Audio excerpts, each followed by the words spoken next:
Hi, my name is Lindsay Ogard, and I was a participant in the 2010 SURE program. My advisors were Tomas Gombasi and Casey Hansen from the Department of Atmospheric, Oceanic, and Space Sciences. The title of my project was Modeling Saturn's Magnetosphere based on Cassini mission. Just a little background on the magnetosphere. It is the magnetic field that surrounds Saturn, and it can fluctuate due to the time of the rotation of Saturn, the magnitude of solar wind, and the magnitude of pressure. There is also a magnetopause, which surrounds the outside of the magnetosphere, which also fluctuates due to the magnitude of solar wind and pressure. Data from the Cassini mission, along with a coded program, were used to simulate the magnetosphere of Saturn. These simulations then went on to create a model of the magnetosphere. This is a clip of how the magnetosphere changes from the hours of 300 to 400 in its rotation. The motivation for research is first off to help us better understand the magnetosphere of Saturn. The better we do understand the magnetosphere, the more it will help us in future plannings out into space. Everything seen in the diagram is what they had expected to see, except for one area where there is a large dip in the magnetosphere, which can be seen highlighted in the red box.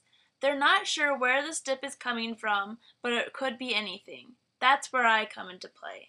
The first task that was assigned to me in this research project was to read papers and Casey's dissertation regarding the research. After that, I had to get acquainted with the code used for the simulations as well as TechPlot, which is a program that was used to create the models. Once I was familiar with these few things, I then isolated the dip in the model. The reasoning behind this was to see if the dip moved at all as time went by in Saturn's rotation. My next step in the process is to go through the code and take out the section of the model that the dip occurs in.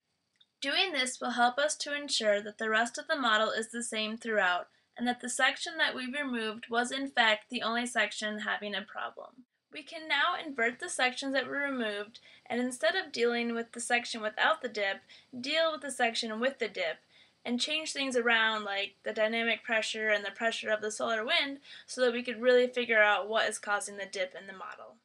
Working on this research project has broadened my knowledge quite a bit. I have learned how to use a few new coding languages and how to create a diagram using TechPlot.